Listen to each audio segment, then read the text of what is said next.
Underdog Daily with the Bad Bros, Jon and Nez, and we got a special winner circle guest here, a Dawg Bowl Qualifier, ready to join us. Another great weekend on the platform. So many screenshots shared with us. So much love for the masterclass. It's been so fun to start this season. Been so good. So many of the plays, the pick'em stuff, back-to-back weeks on the off and on the clock core getting home. No thanks to me this week, of course, but back-to-back weeks of that getting home. The game stack one gets home as well. I mean, outside of my guy Nez takes or I or Pete taking one of these things down, this is about as good a start to the season as we could have hoped for, eh, Nez?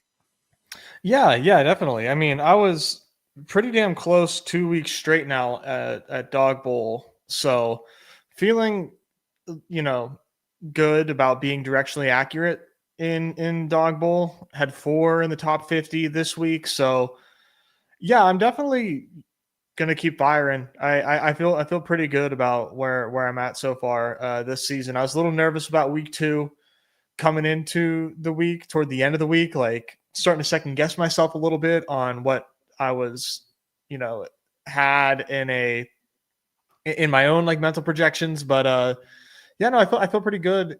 Feel pretty good, man. Not a bad week at all. Week 2. Right on, man. Yeah. And from the platform side of things here, man, just crazy volume, unbelievable volume. It has Yeah, been so great to see. We're on Primetime Palooza number 2 right now, which I believe was named something else. I missed it right off the top there. they called Knockout. it the knockout. Yeah. Knockout. Yeah. So we got 2 Monday night ones going down for this double slate this evening. One was 100K, one was 80. Dawg Bowl filled on what, Friday night? It's crazy. Main BR filled on Saturday. The bomb filled before I even woke up on Sunday morning at like 6 a.m. I set an alarm to get like my last minute volume in. Led me to playing a lot of the side contests this week, and there was abundance to choose from. But just man, the strength of the games right now, so effing strong right now. Yeah, I really can't overstate the how quickly things filled and have been filling. It's pretty excited. I'm anxiously awaiting what we've got cooking for week 3. Curious to see what the sizing looks like. Yeah, maybe we can have like a little bit of open discourse about that in a bit here because yeah, I'm curious, man. Like we talked about why we downsized the previous week. Well, there's not as big a draft window, and then everybody fills it up by Saturday. So, like, how big is hashtag too big, or how can we continue to hashtag make it bigger week over week like this? Yeah. I mean, last week was interesting, and I'm sure they're aware, obviously that there was Best Ball Gladiator in a lot of people's accounts, True. so that made it, a lot easier for these contests to fill. There's a lot of really exciting quarterbacks on the slate.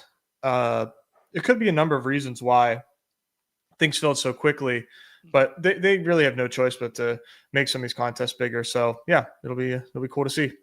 Awesome, man. All right. Without further ado, my friend, we got a Dawg Bowl winner here. You guys know him as JASTA on the platform there. Number 1 place in the Dawg Bowl this week here. Walk through the lineup, but we got to do what we do best, Nez, and that is to seamlessly introduce this man into. You ready? Are you ready? You ready? Yeah, count me down. Okay. I'm counting or you're counting? You. Okay. 3, 2, 1. Hey. Hold on. Yep. Got to get. I appreciate it. Golf claps all around, baby. Beautiful. JASTA, aka Jeff, what's good, my friend? Welcome to the program. Much. Yeah, feels good to be here. Congratulations, man. So awesome. Yeah, it's good to be here. I had a dream Saturday night that Harold Fannin was going to go for 40 and directly to the Dawg Bowl, and he only got 7, but here I am. Still in the lineup. Directionally accurate. Beat him, but dude, what a monster team. I'm just thinking about this, man. Back-to-back weeks, slap picks to get people into first place of the Dawg Bowl here. A Harold Fannin this week and Bill in week 1 there. Truly sick. Mm-hmm. Yeah, dude, this team is super impressive. 153 points, and I believe all these games finished early. So you were just sitting there with 153, just feeling pretty damn good. Were you confident all the way through, or did you have like some back of your mind like, what if like this game goes off or anything like that? I was pretty confident. I had I was driving home from my mom's house in Houston back to Austin. So it was a 2-hour trip, and usually I drive. So I was like, I'm just not going to worry about this. Well, my wife got a new car. She's like, I'm driving this one. I was like, oh, great. Now I have to actually see what's going on. And I usually I don't look at Underdog. I just look at my my home leagues. And I'm a Bears fan. So I was watching, it's kind of following the Bears game and following James Cook on my team. And I was like, oh, he's going off. And I saw oh God, he's going off. So I looked and I was like in first place. Like at 2:00, I was like first place, and I was like, okay, well, let's just see what happens. And then I never lost first base, and I was just like, well. And then by the time the afternoon games were on, I was like, I'm up 20 points to like everyone who has a player. So I was like fading 25 from Chuba and 20 points from like Warren and Kelsey. I was like, I feel pretty good, but I won't celebrate yet. Yeah. No, that's a back-to-back weeks of the famous undersweating in the late window right now. We've had wire to wire or early to late leaders now in both the first 2 weeks of the Dawg Bowl there. So yeah, what was the sweat like there? Were you watching on your phone, or were you just kind of like flipping through it as you guys were driving? Like, what was your vibe there? Were you like, we need to get to a TV immediately? No. I didn't even like when we got home. It's like 4:00 when we got home. I was like, I'm just not even gonna worry about it. I have 2 kids. I'm just gonna hang out with them, and I'll check again at like 6:00 to see what happened, and then still that is close. That is way too healthy and level-headed an answer for this program, my friend. That is well done, man. That is so good. Well, I was pretty confident, as I say, because I was pretty good at not getting 20 points from a tight end. So, but I got lucky, I guess. The real luck came from like the draft, because I was like really focused on as a Bears fan. I was like, they're gonna run all over us.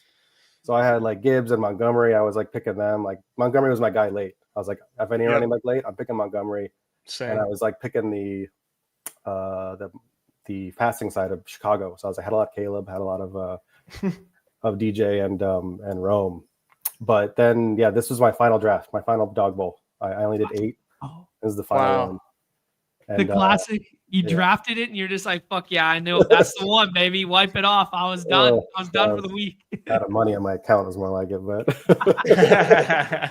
not anymore. No longer a concern there. Let's walk through it, man. You were telling us behind closed doors here, you were more into like the season-long basketball stuff and season-long, like leagues with your buddies and stuff. So introduction to, Underdog, why chase the Dawg Bowl? Like, just talk me through, what's the transition been like? Yeah, so like last year, I was the first time I started. I did 50 teams in BBMs, and that was about it. Mm-hmm. And then I didn't really have any interest in DFS until like I started watching you guys, and I started seeing all the commotion about Dawg Bowl. So I was like, let me look into this. So I started like drafting like one a week. And I was telling you, John, that my wife was due with our son on December 9th. So I was like, I don't think I'm going to this Dawg Bowl even if I do win. So I'll keep it chill, and I'll just do one at a time and see what happens. And then and then after the Dawg Bowl is like when I started doing like a lot of goal line stands, because I was like, this 12-man is really fun. Mm-hmm. So I was pretty excited for this year. I did a bit more BBMs just because it was like a lot of fun. And then I took the master class before, and I was like, I'm going to try, doing some 6-mans along with this. And the first week I was like, I'll start with 250. I'll be I'm not going to be any hawk. I'm going to be a grinder. And I kind of planned it out with what you guys showed on the masterclass. And then I tailed the World of Outlaws pick 'em. Bro. Shout out Jacob, man. He keeps cooking, baby. Bro. Oh my God. He's such a goat. Inaugural Dawg Bowl qualifier. It's just the best dude. Like, such an awesome story, and he has yet to fucking miss on this World of Outlaws stuff. It was unbelievable. First week, I put $50 on the 2-man that he had, and I won $150. I was like, I guess I'll do 6 Dawg Bowls that first week, and then I didn't do well, but I did get 5th in the playbook because I was one of the grinder contests. So I got $500 there. So I was like, I got more to do this week. Wow, dude, this is so cool to hear like the arc of you becoming a Dawg Bowl participant effectively there, just built around the community, built around the masterclass. Yeah, that's awesome. That's so cool to hear, man. Love that. Yeah, shout out to Jacob here. Jacob, also, people forget, Jacob had a send-off in his hometown to go to the first inaugural Dawg Bowl. You remember that, Nez? Yeah, of course. Town send-off to wish him congratulations. We're gonna have a town send-off from the Badge Bros thread there for Jacob soon for all these damn pick'ems. He's a legend, dude. Yeah, the butterfly effect to leading you to qualifying for Dawg Bowl is incredible there. That was really actually cool to hear. That pick'em was a bigger sweat than this Dawg Bowl. I was watching the whole standing. You watched the There was a delay because someone got an accident the first lap, and so it's 30 minutes later that it was kept going. I was like, oh geez, I got $50 in line. I don't know if they have racing shirts or anything, but I need a Buddy Kofoid jersey or something now. Man, I need to hang that jersey in the rafters because he's the GOAT. Yeah, so that led me to do an 8 this week, along with, because I had $600 in the after week 1, so I was like, I'll do 8 now, and I'll leave the rest for BRs. And I broke even on BRs this week, but yeah, obviously the big win was in Dawg Bowl. Unbelievable, man. Score one for the low volume guys with a fucking plan out here. That's awesome to hear. I love that. I'm going to bring up that draft. You sent me the draft board, which is cool. Was this part of your process as well? That, just knowing that hey, I got 8 bullets. I'm going to save the draft boards. I'm going to look into them again, make sure I'm not overlapping. Is that part of what you were building out when you were saving these guys? Yeah. And last year I kind of got, I got boned on some, swaps. Cause I was like, I don't remember what the heck was drafted that week. So, or that, that one. So I kind of wanted to make sure I have all the screenshots of everyone, and I do so little. I'm like, I'll just have 8 screenshots. It's fine. So this was Thursday, and this was kind of during I think James Cook was a limited participant. So the previous draft I had done, I'd seen him fall to the 2-3 turn. So, and I wasn't drafting St. Brown because I was on the running side, but I was like, maybe Cook will fall to me if I take St. Brown here, and he did. So. Yeah, and then Javonte was even one I wasn't on. I was big on that game, the Chicago Detroit and the Dallas Giants game, but I was doing a lot of passing. I had a lot of neighbors. I was doing a lot of CD and pick-ins, but I watched Josh and Hayden's running back rankings, and that he was Hayden was talking up how good Javonte looked. So I was like, oh, I guess I'll just take him here, and they were obviously had a high point total, so I tried to take running backs with high point totals on so I took him, and it worked out. Awesome, man. Well done here. This is very cool. I love the in-room dynamic of capitalizing on that window of time where James Cook had the limited participant, maybe had the Q tag or whatever on the site, and then capitalizing on the fact that hey, the people in my rooms to my left, all red badgers, all screen names I'm familiar with. Maybe he'll fall around the corner because nobody wants to ape that risk right now, and gets a unique combo alongside it. That's very sharp, dude. Yeah, and then the only person I reached on was Jared Goof, just because I saw the Laporta drafter was behind me with no quarterback, so I was like, I'll just take him here, and I'll scroll on a tight end, which is fine by me, and then Fanny came back to me, so I'll just take him here.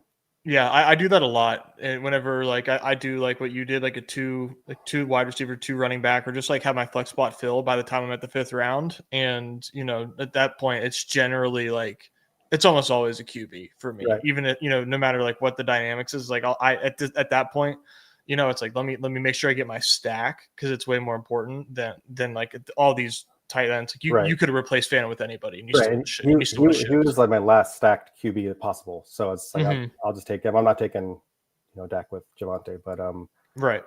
I probably actually would have been decent, but yeah, it would have worked out. But dude, sick team, man. Sick team. Once again, man, these winners just having the same thoughts that I had all week. I mean, I had a ton of scroll the F down. David Montgomery, like you were saying, just really attacking that game from the Lions standpoint. Javonte, I think, made a ton of sense as well. I thought it was interesting that Javonte immediately started to project well after 1 week. I was like, okay. To me, that was that kind of stood out. They to me, just like after 1 week, immediate capitulation to his projection. But yeah, dude, awesome team. Yeah. Really, I mean, really well done. I faded Javonte the whole season long. I think I have one share of him in BBM. So yeah, happy to capitulate. Yeah, Oh, no, man.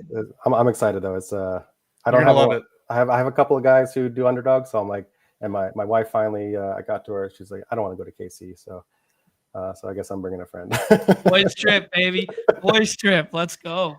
No, that'd be fun, man. Excited to meet you. Excited to hang out there. I mean, this was no slouch of a room either. I'm looking at the screen names in this room, and I'm seeing a whole bunch that are always in the chat. I'm seeing 2 BR champions. I'm seeing 1, 2, 3, 4, 5 Dawg Bowl qualifiers from the past in this room. So that's awesome to see that even when you get matched up with all these sickos in this room here, you can still take them to task. Yeah, 2 non-red badgers with the same logo. I actually got my red badge Saturday night. I woke up the Sunday morning before the thing with it, and I was like, okay. And like, wow, that was a sign. Good omen. And then I got the goat horns the next day. Wow. That's great. So what's the plan from here? Now we got, I mean, you've been following the bankroll guidelines here, and, we talk about it a little bit in the course there, that if you have some immediate success to maybe not extend, but it is awfully tempting to chase a second seat and give yourself some extra EV in that contest. So how you thinking about Dawg Bowl for the rest of the upcoming weeks prior to week 14?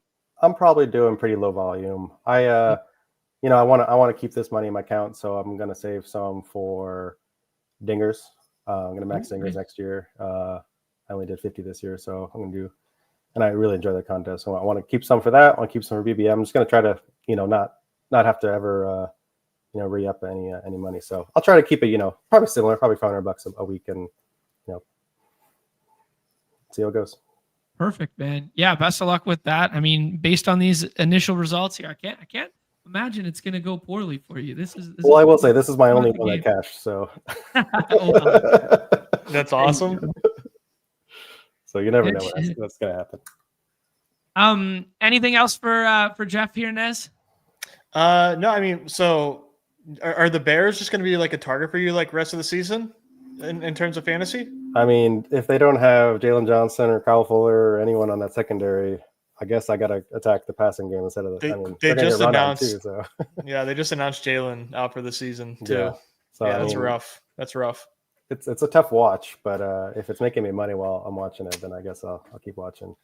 Yeah, I think they'll be a lot of fun, man. I feel like encouraged by the way Caleb's looked, even though they've been playing ugly. But for fantasy, I think they should be fun. My brother's telling me Badgin's coming in next week, so I just have to. Your brother's awesome.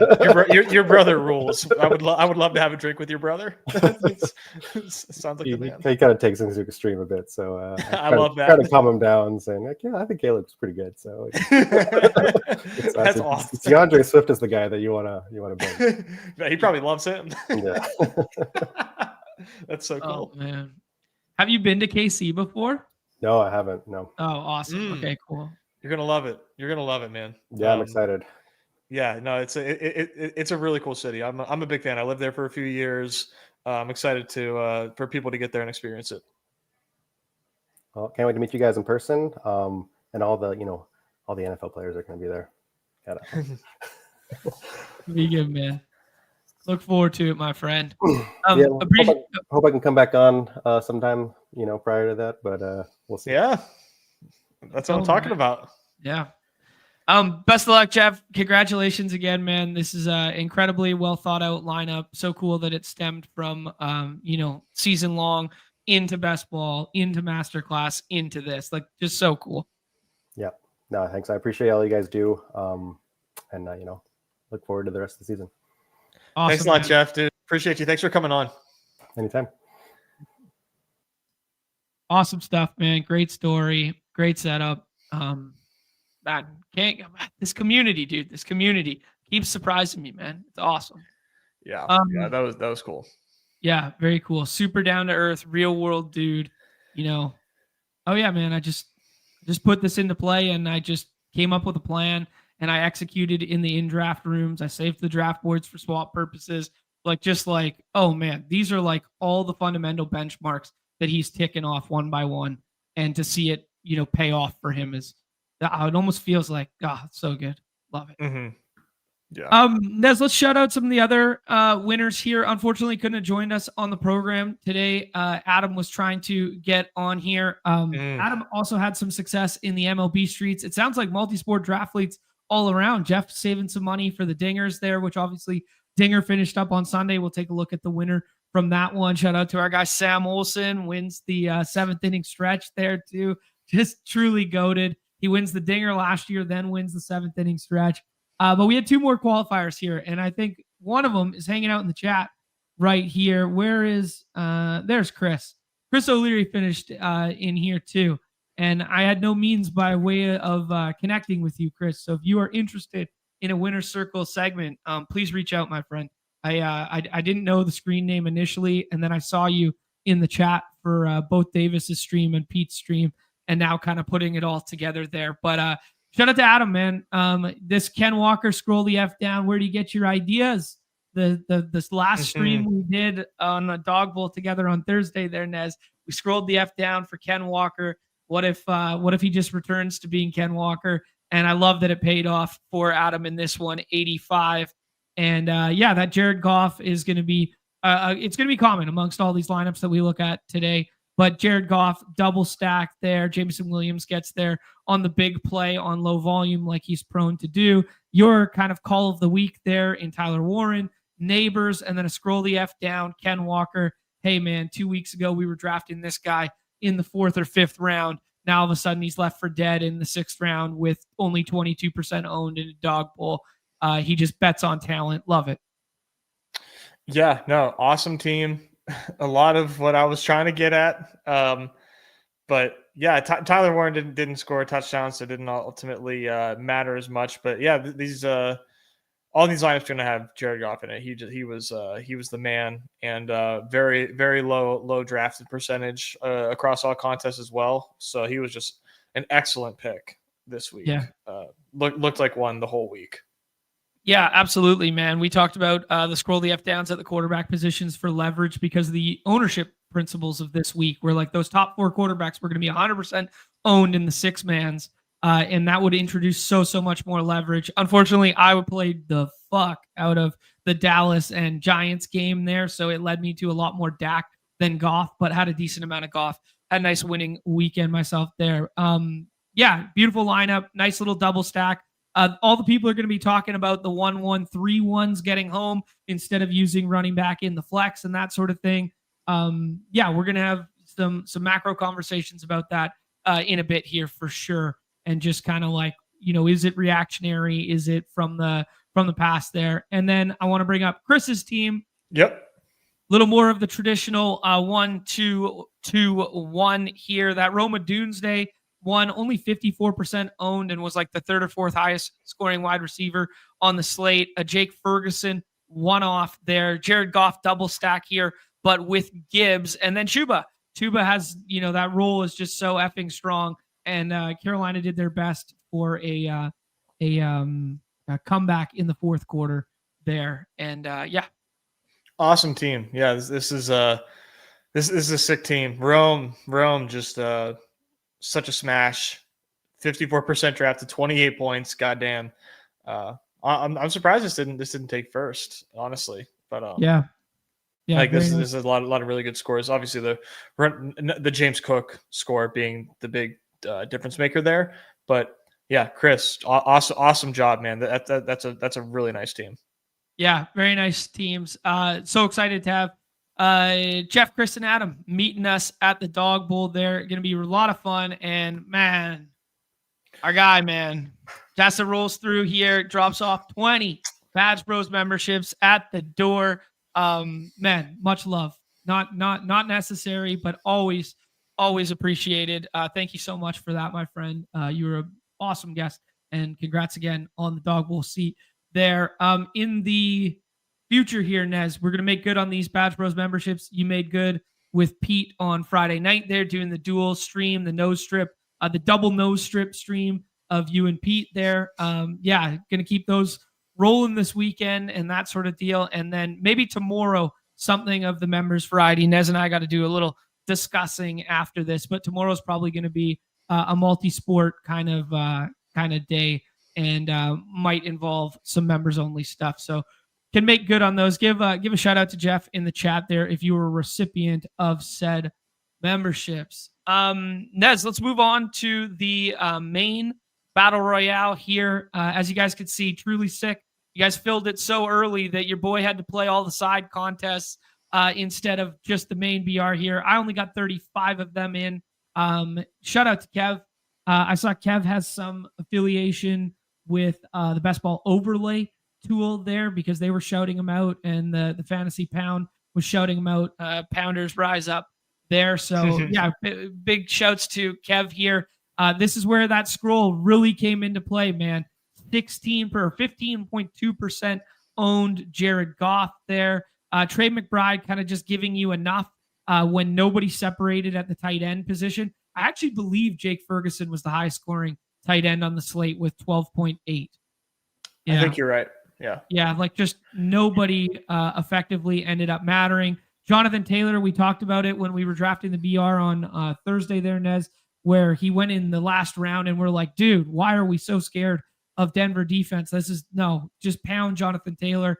Love to see that one get home. Jamar Chase balls out despite his quarterback getting injured there. And then Amon-Ra St. Brown on that skinny stack is what you needed. 2 touchdowns from James Cook. Love to see it. Yeah, awesome team. Fits everything that we have been preaching in terms of how to draft good battle royale teams. This is just another exhibit in those tips. Yeah, very much so. The low owned quarterback leverage that like you don't have to scroll too effing far because you introduce the leverage with the onesie position, right? Like James Cook only being 69% is just kind of like a bonus to this one, right? Yeah, for sure. I mean, Jared Goff is not, like that. That's not that crazy. He was the highest scoring, the highest total going into the slate, highest team total going into the slate. So yeah, 15% quarterback of the highest team total seems good. Yeah, absolutely. Hohams, I saw a nice screenshot of yours online there too. He's reminding me that Juwan Johnson, highest scoring with the 13 there. Shout out to Evan, our guy. 5 Bad Bros memberships dropped off at the door. Love to see it. I'm sure we're gonna get to Evan in half a second here. I got some screenshots lined up, and I think Evans is one of them here. Yeah, Nez, anything else you want to just say? Feelings, thoughts, main BR in general here. We can walk through a couple of these other lineups on the leaderboard here because I believe, Tate's always hanging out, came in 6th. No Bosox always hanging out, came in 8th. Patrick Barnes YouTube, Car Park, lots of our friends and family all the way up here as well. Yeah, no, just good lineups and a really high scoring week, man. Really high scoring week, just like a whiplash from last week in a big way. Mm-hmm. Yeah, big time pendulum swing from last time out there. Got to give some love, dude, in the DeBomb streets here. My guy T-Box back to the top. Dan, who was a qualifier last week for the Dawg Bowl there, came on the program as well. Some love to him. But, T-Box getting it done. One of the OGs, his 150th BR win on the site here for T-Box, taking down that 6K. Yeah, this is a big score once again. 155. Naked Lamar doesn't even need Jared Goff on this one. Just take 3 of the highest scoring wide receivers on the slate and see what happens. Why not, right? Why not? Just jam the best plays at the wide receiver position and see what happens. Yeah, awesome stuff there. This is Evan's big win. 2,000 for first place win here. A Naked Bo Nix team. He did, jammed 2 of the highest scoring wide receivers on the slate and then scrolled the F down to Javonte Williams at less than 10% owned. Very sharp there. So he gets the Bo Nix at 8%, gets Javonte Williams at 9.6%. Pretty cool stuff there from Evan. Thank you for the membies. Yeah, thanks, Evan. Nice, really nice team. But we've been talking all season how you can do Bo Nix naked. There's a lot of different ways he gets home. So really cool to see that put to practice here. Low on Javonte, who projected well. I mean, this is just like chef's kiss. And ultimate leverage in a smaller field contest too, to like really try to like pull these levers in a strong way, even though projection wasn't too much of a sacrifice here. The 3-point stance is a really fun contest. They put out some bangers when everything filled. And yeah, congrats to Evan, man. Longtime supporter of the show. Love to see it. Yeah, absolutely, man. I do really want to echo your sentiments there, Nez, on what they chefed up last week. You know, everybody kind of like, oh, well, the BR filled so early, and oh, the Dawg Bowl filled so early. They filled the void in a very intelligent and well done way. So shout out to Numi, Hope, and Brett there, and TJ for filling those side contests, man. Cover 4 was great. 3-point stance was great. Yeah, lots of contests, side contests there that I thought were really good. Actually did a video on it for you guys in the masterclass if you want to circle back on that. And in the masterclass going forward, I have a updating Google sheet that I'm going to add all the contests and the times in which they closed and whatever, so you guys can help map out your weeks week over week. So I'll have all week 2 stuff in there in the next couple hours here, and then so forth going forward. You're the man for that. That's such a sick little value add for the members, because if you're like super efficient or like hyper vigilant about what contests you play and whatnot, that's like that's such a sick resource. So thanks for doing that. And yeah, definitely check that out if you are playing BRs and you are a member of the masterclass. Absolutely. My guy Bound is saying that the BR part 2 was the hardest contest of the weekend. Did he find his way near the top in that one? I did not sneak any bullets in that one. Yeah, put some respect on my guy's name. Took 4th place, 149 points, 12% drafted Jared Goff. Everything else was Chalk City, CMC, Puka, Neighbors, Amon-Ra, and Sam Laporta for our guy Bound.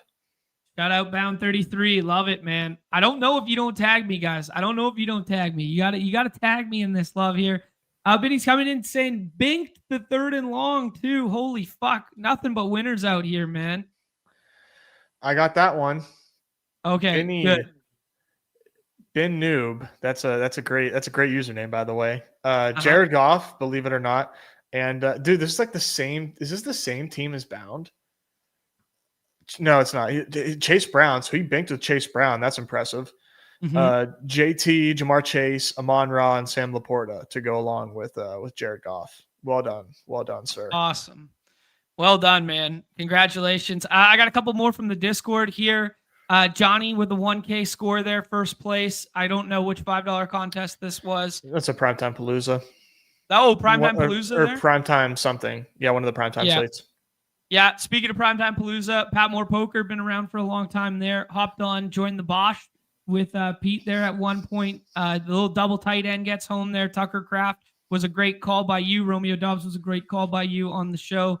Hey, Tyler Algier last night, buddy. Tyler Algier last night, buddy. People were not. I'm not going to let people forget. Our guy Len Keith had one in the Discord there. Urinal Pube, unbelievable name, had one in the Discord as well. I Like Kitties is here all the damn time as well. A 1K win there with a 1% owned Javonte Williams. I thought that was super sharp. Shout out to Ben, a nice little 6th place that he tagged us in there for 2,500. Love to see it. CLT Go Blue knocked out a 1st place at the last moment there, but still had a nice 1K score alongside that one. I think this might have been shit. Now I'm losing track of. Was this Benny's team? The 3rd and long one? I'll look No. No. Give me a second here. I love that they have their home league score sweat in the top of the bar of the screenshot there. That's what it's all about. That is so effing good. This one was, let me double back. Find it in a sec here. Is this the Engage 8? Yeah. Engage Meticulous? Yes. Yeah. Meticulous, engage 8. Nice little 2K win there. Juwan Johnson. We talked about all the usage in all the world in the first week there. Only 26% owned while everybody else was fighting over would it be Njoku, would it be Fan? And he said, fuck them both. Scroll down to Juwan Johnson. Let's go. Love that so much. Yeah, and then I got the Dinger stuff here, Nez, but maybe we'll save Dinger conversation for a hot minute because it's kind of a rogue left-hand turn. Maybe we'll talk about that one to close out the program. Okay. All right, cool. There we go. Some GMs there. G's to the winners. I like Katie's always hanging out. And here, Justin dropping by with the $5. Appreciate you, man. All the Caleb Johnson teams should be refunded. Nez tried to warn us, man. We all thought, hey, man, he's going to be Najee. He's going to be Najee 2.0. That's how football works, right? You draft a guy for outside zone, comes out, and no, you just draft a dude to muff punts on the fucking kickoffs here. Back-to-back kickoff blunders for him. Man, just tough scene there. I was saying to Nez that we should have had a friendly wager for like a DeBomb entry or something on the program for that Hawks versus Steelers game there. Huge miss by your boy. It really was. It's too bad for you, isn't it? It is too bad for me. Nez, I did want to hit the Primetime Palooza winners here as well because our guy Vivek was up here and Trey Vork was up here as well. Love to see that. Shout out to Waylon who took this one down with the Tyler Algier 30% there. I told you guys, this guy, 12 touches in a Primetime Palooza in the 6th round does not exist on most slates. And what happens? He vultures at the goal line, and there's the score you need. So unbelievable stuff there. Directionally accurate myself on that one. And then I wanted to really shout out this one. I believe this is the Monday, Thursday. Dude, Vin DP, put a little respect on this dog's name. He is in everything all the time. He dupes himself for first here. Cowboys and JT McKenzie, 2 of the better players on the site up there as well. Jedi Mind's been around forever. Baby J's been around forever. Gumby's, directionally accurate, my friend. But I just wanted to shout this out, man. Vin DP, like almost 11 grand in the top there. And then also in the primetime dive to just prove, hey, man, this is not a fluke. I was all over these fucking plays. Takes down the primetime dive as well. So, man, shout out to Vin DP, who has absolutely, as Car Park says, been crushing. Yeah, he had himself a primetime there. Good Lord. Yeah, unbelievable stuff. Really wanted to give some love his way. Just under talked about player on the site. Someone said that in the Discord. I think it was Best Ball Viper said that in the Discord. Like, we definitely talk about him, but like we don't talk about him in the same breath. And that's just my mistakes there. My accidental biases in terms of the way in which I communicate on the program. Nez, let's move in to Monday Night Football. This is a really fun slate in my estimation. Let's just kind of talk about the macros before we go team by team and game by game here. Obviously, 2-game slate here. Tampa at Houston, Vegas, or Chargers at Vegas. Both indoor games. Both, some interesting things to parse through from week 1 to discuss here. The Brock Bowers conversation where he's been DNP, and then a limited practice with a knee brace, but says he's going to play this evening.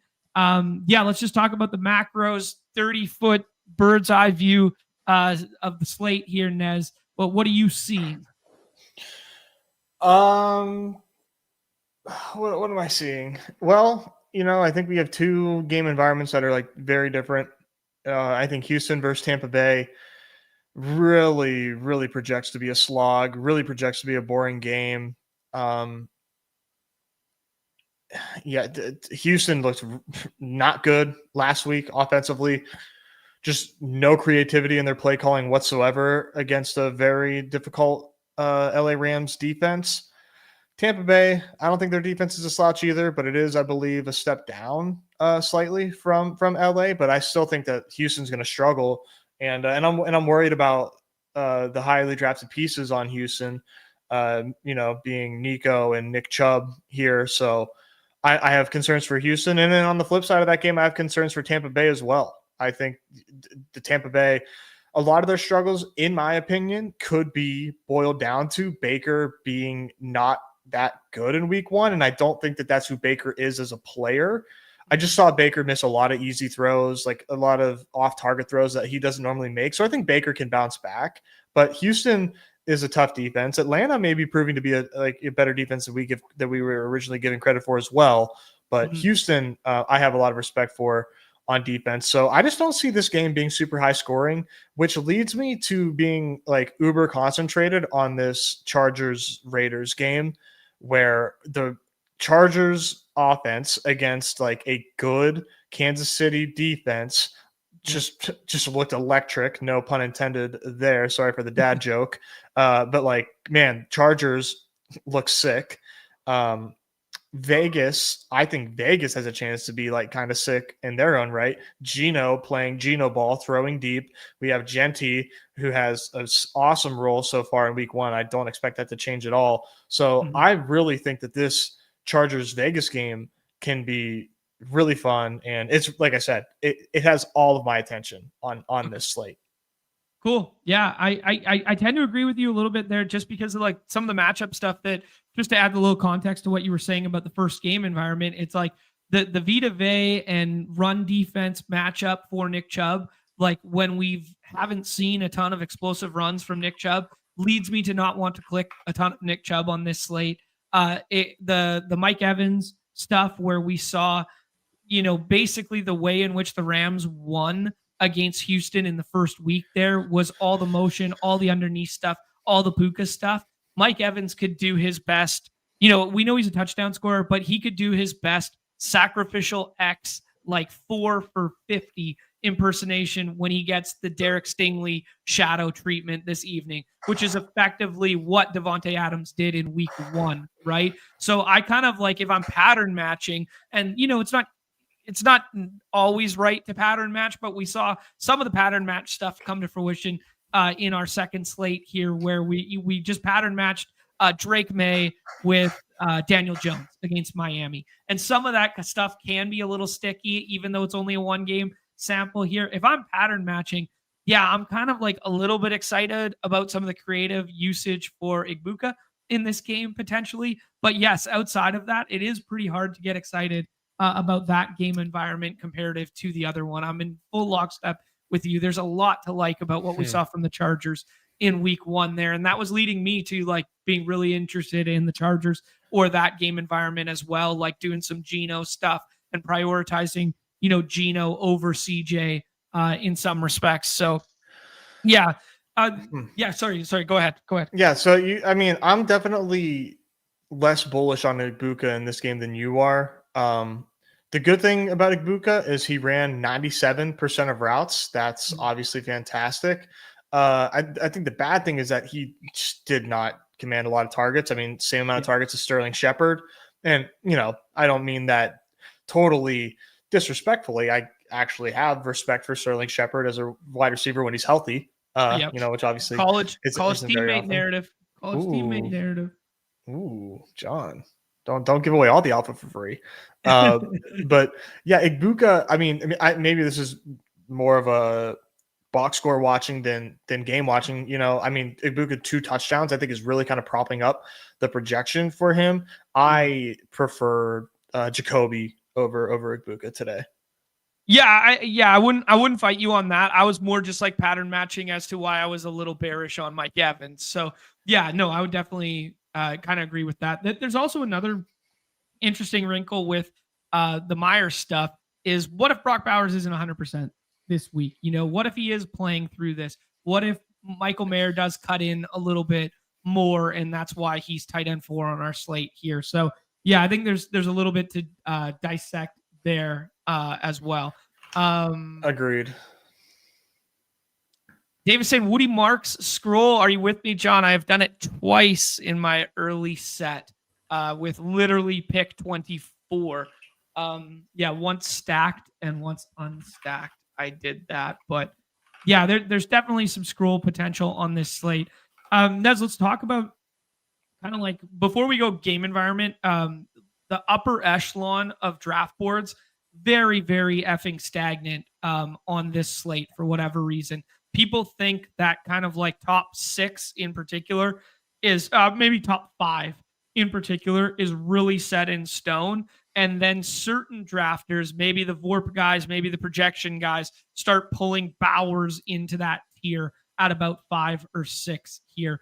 Do you agree with that line of thinking? Do you think the rankings on the site right now are good? How are you approaching it? Yeah, I think, if you in a vacuum, right? And I mean, like, really try to like insulate context here and just see Brock Bowers with the P tag on this slate against the other tight ends.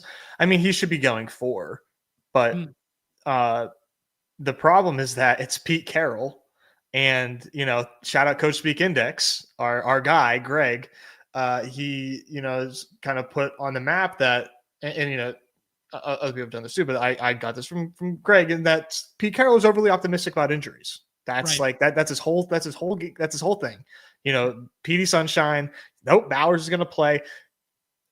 I follow a lot of different Twitter doctors, ones that I personally respect, and they had a lot of concern about the brace Bowers was wearing on his leg. Okay. And to me, I was really shocked that he even was in practice and is ready to play. Apparently, that brace has him feeling well enough to play.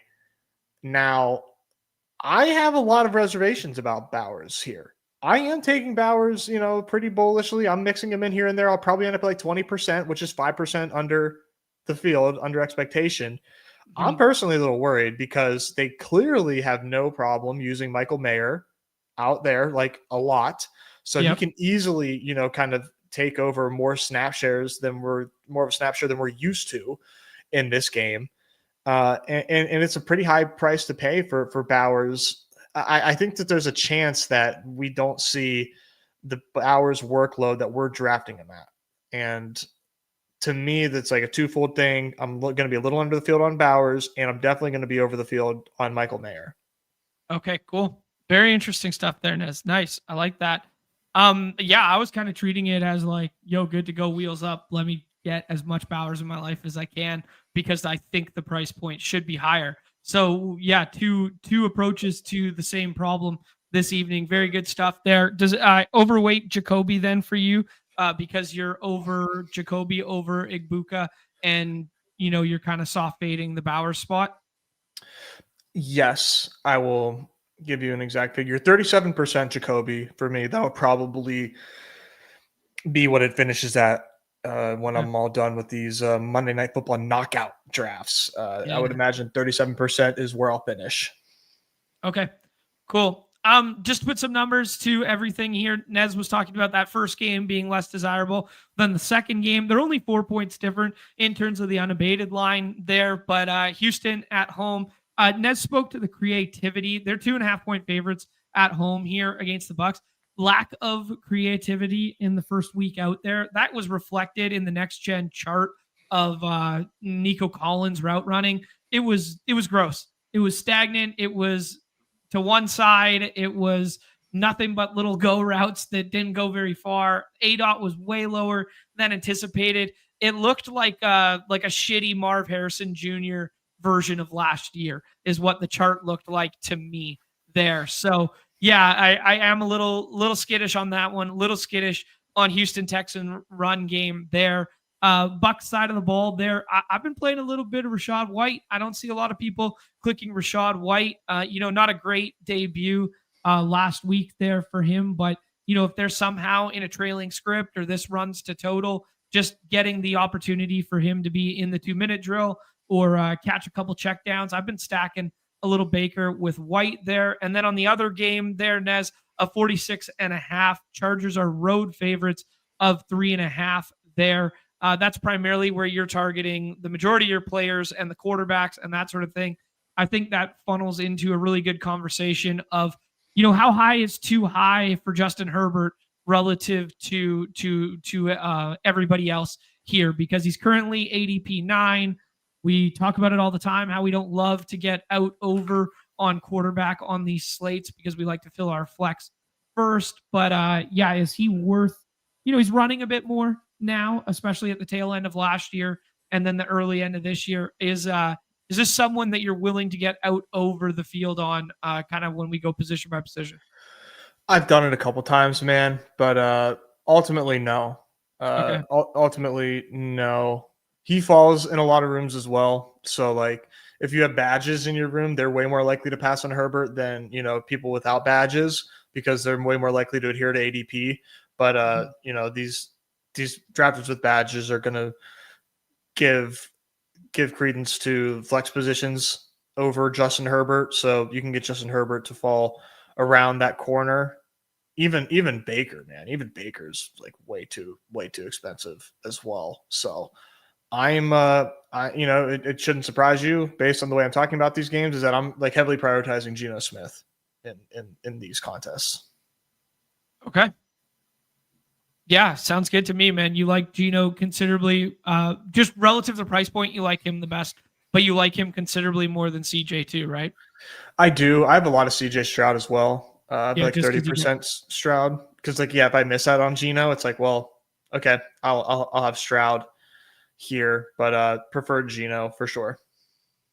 Okay.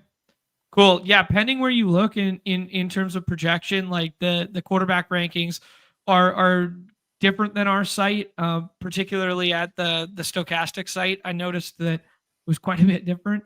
But yeah, I like Herbert, but I don't like prioritizing him. I like to just chase the rooms where he falls to like 14 or 15. Yeah.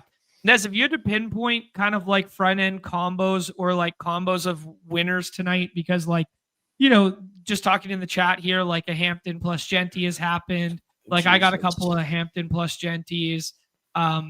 You can get in these rooms where people start flipping stuff around and get some significantly better projecting combos. What would be kind of like your most desired front end combo? That's not super unobtainable. Genty Hampton sounds pretty good. I have none of that. Uh-huh. That would be fun.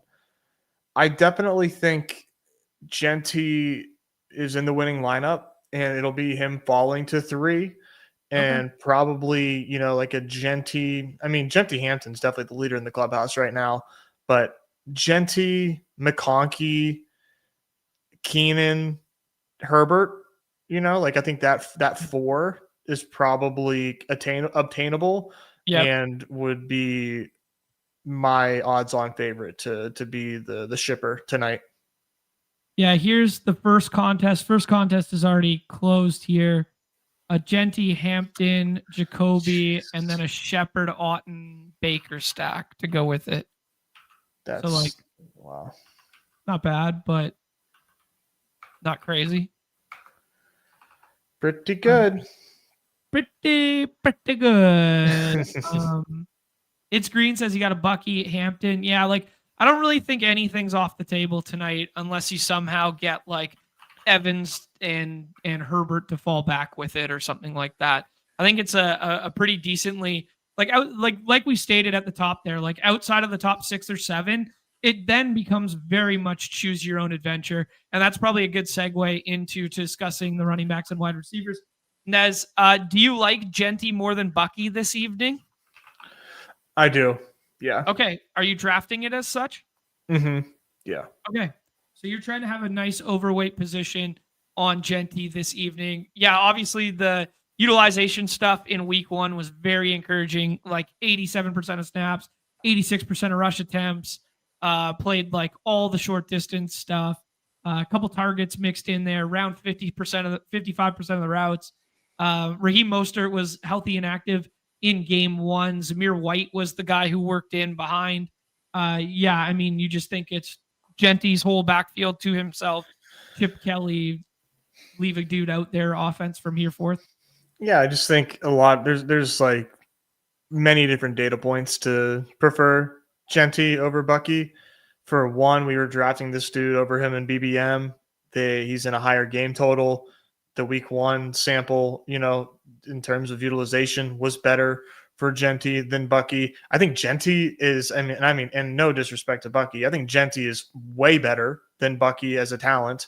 So for me, it's just like, this is gonna bite me in the ass, but I think it's a no-brainer to put Genty over Bucky. But spice. Yeah. To me, it's just like there's I don't know. I don't know why. Okay. I would have Bucky over Genty, but we'll see. We'll see what happens. And that's not to, I'm not belittling anybody that's taking Bucky over Genty. Like, I acknowledge that it's close. Fully acknowledge that it's very close. I just, I'm putting way more stock into those things that I said. Okay. Yeah. Awesome, dude. Okay. I love the stance. I love the take. Guys are flexing in the chat right now. Yeah, this is kind of like the nature of a slate that it is tonight. Like Bound saying, he's got a Genty, Nico, and a Lad one. A Herbert, a Bucky, Hampton one. We got a Hampton, Genty, Jacoby one. Hampton over Bucky for me, even, says J-Hab. So, yeah, it is just kind of like this.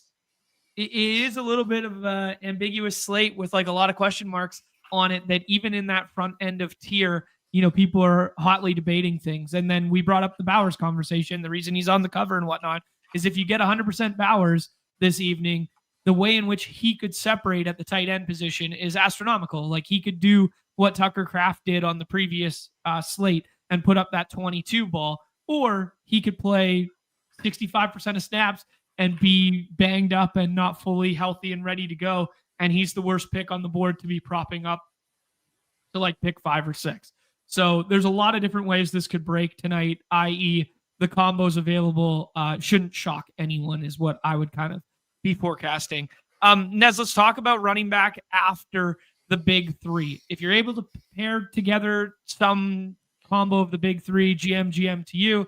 If you are not able to do that, are you doing a lot of 1-1-3-1s and then just kind of like, okay, maybe I hope I get Chubb in the third round? Or are you comfortable doing like a Rashad White, a Najee Harris? Like, we just saw a slate with Bijan Robinson and Aaron Jones and Jordan Mason and all these guys on this slate, Bill, and we just saw a 1-1-3-1 with Tyler Algier be the winning lineup. Like, are you willing to take a swing on like, hey, I'll just build out the quote unquote good volume receivers and then just tack on Rashad White and hope he scores 11 fantasy points and that's all you need? Or is that not setting up to be that kind of slate for you? I'm definitely avoiding it if I can help it. I think Rashad White probably makes the most sense after the top 4. I think Najee's role will increase over time, but you would like to, see it first on a brand new team. It's definitely pretty ugly back there, but Najee or Rashad White are like the break glass running backs. I'll, go for Nick Chubb if I miss out on these top 3 running backs, which doesn't necessarily feel awesome, but I do feel good about him being, the RB1 in Houston at least. So, for whatever that's worth against a tough Tampa Bay rush defense. But yeah, he's like, he's what I'll do if I have to. Yeah, I mean, Houston had big offensive line concerns coming into the season there. Everything was blamed on the offensive coordinator last year. What was it, Bobby Stolik or whatever? Was blamed on lack of creativity last year, and then that's exactly what we saw more of this year, was bad offensive line play in week 1. But I'm willing to give a little bit of a pass to it because that Rams defense, especially that front, could be like truly elite. So, maybe this does look like a little bit better for him to get going. But yeah, I'm not excited to click Chubb. I've actually been scrolling past it, and I've been taking Keenan Allen over Chubb and then trying to just backstack one of those, or not stack, but like just tack on one of those other running backs for a little bit of leverage late. Yeah, the one thing that I think is interesting about Chubb is he ran 9 routes, which is like, kind of like put my antennas up a little bit. If he scores a touchdown, man, he's very live to like, be a guy that works in a lineup where he's your one and only RB and you got 3 studs or maybe Bowers for wide receiver and tight end. So yeah, I'm definitely like open to taking Nick Chubb for sure. He's especially, like I said, if I get locked out at running back. Not as much name value here in this next one, but like Dare Agumawale effectively had the same role as Rashad White did in week 1. Like trailing script, pass pro, pass catching, third downs, like that kind of role there. Is that a guy that you would scroll the F down to and stack maybe a Woody Marks potential breakout game after things didn't look great in the run game week 1? Any interest in names like those on Houston? No, they are all like cycled in, but nothing to take to try to win a tournament, in my opinion. Okay. Sounds good to me. Let's talk about then Najee and Rachaad White. Do you have a favorite between those two? I think of Rachaad White, but Okay. Rachaad White isn't really coming back from anything and kind of took on the same bad role that he had in the playoffs last year. Sure, Whereas the Najee Harris thesis you can make is, well, he's another week healthier off the eye, and maybe he sees more touches because he barely got real practice in week 1 and could be a strong positive game script where he is getting carries to take time off the clock. Yeah.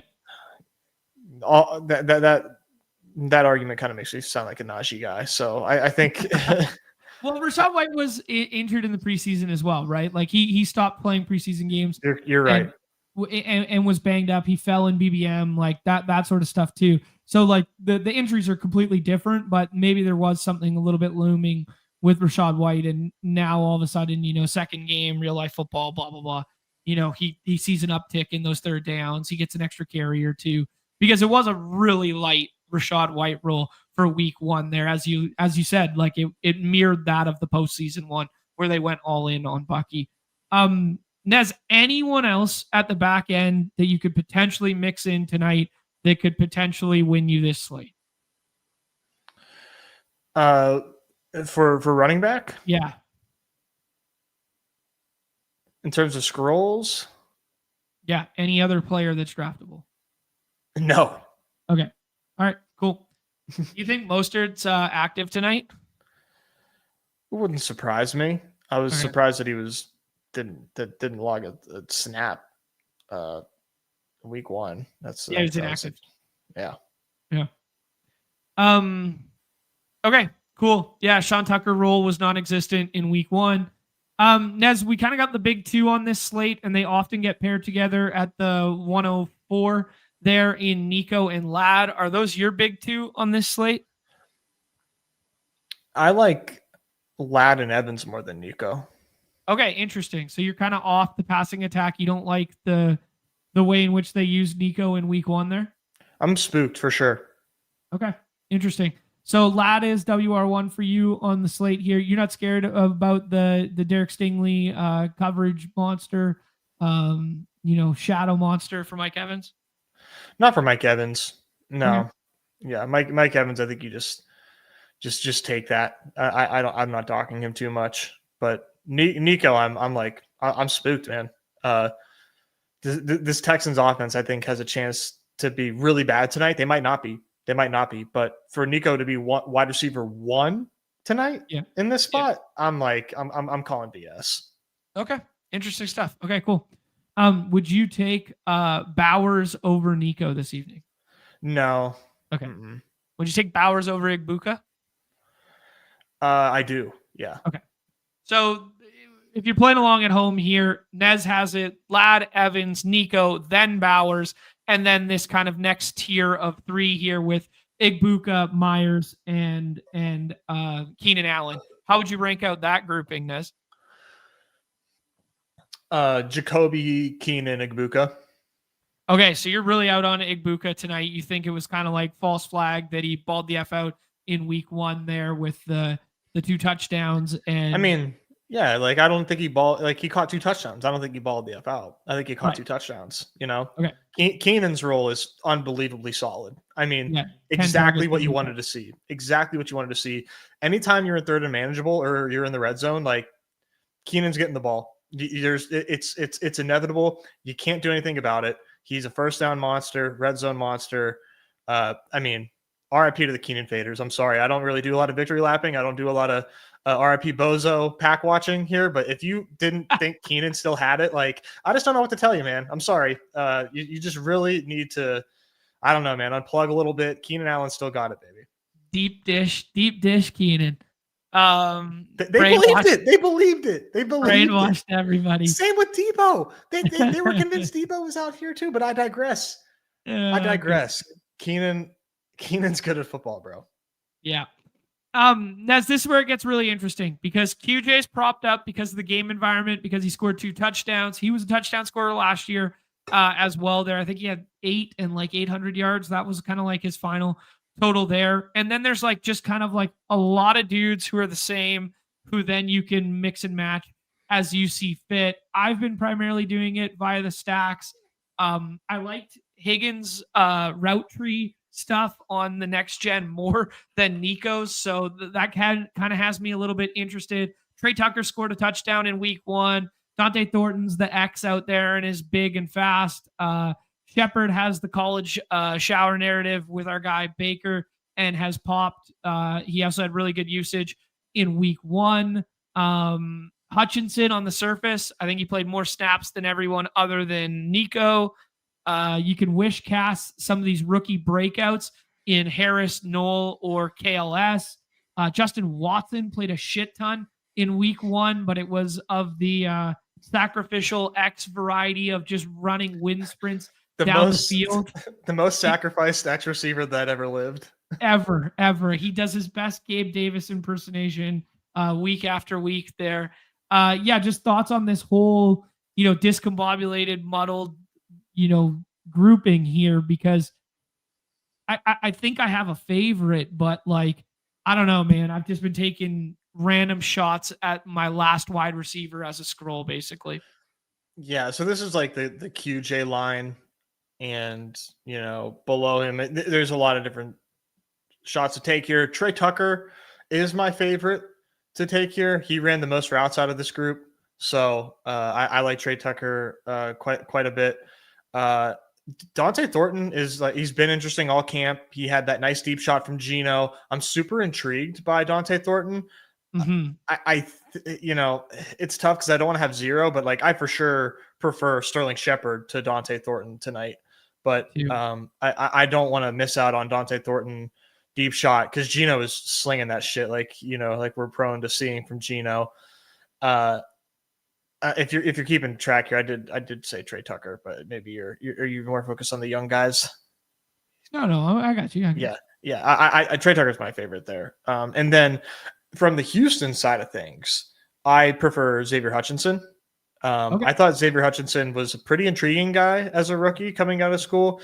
He got absolutely Wally Pitts, maybe not in the true sense of the term, but he got ousted, cucked, if you will, by Tank Dell. Tank Dell just absolutely went and stole his job, took that job and ran with it. But I think Xavier Hutchinson, is okay. And, I wasn't totally surprised to see him kind of have a better role than these guys in Houston. Maybe that changes abruptly because it has to, but I'm kind of leaning on Xavier Hutchinson because he is so low drafted, and I'm willing to bet that trend continues this week. And now I have a very low owned Xavier Hutchinson with a decent role who, like, I just really need to like put up like 8 points and I probably have a good pick. Love it, dude. Yeah. I mean, gun to your head tonight. I think this is a really interesting question, and it really plays into how far you want to scroll and where you want to scroll tonight. Gun to your head, higher or lower 6.5 fantasy points as the lowest scoring flex score in a winning lineup. That's a very good projection there, John. From a flex perspective, I'm going to say higher. Okay. Yeah. Someone gets in the end zone or whatever. Clearly Shepard gets 8. People have some really strong flex teams. So you're gonna probably need double digits.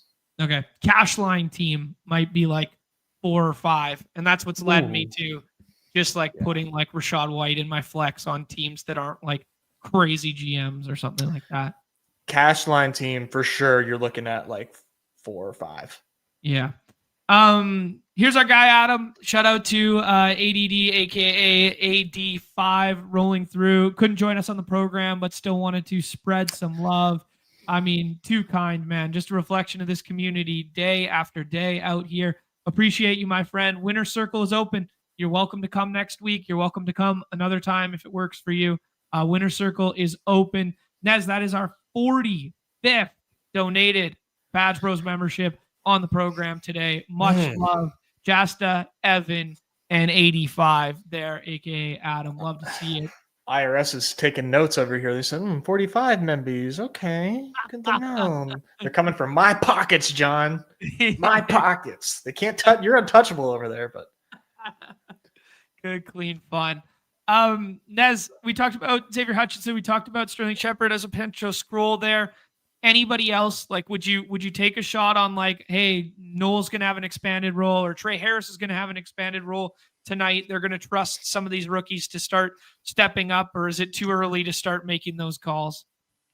Trey Harris, I think, is like not draftable. Too strong of a performance from QJ last week, and then it's Keenan and Ladd. So he's unfortunately on the outside looking in.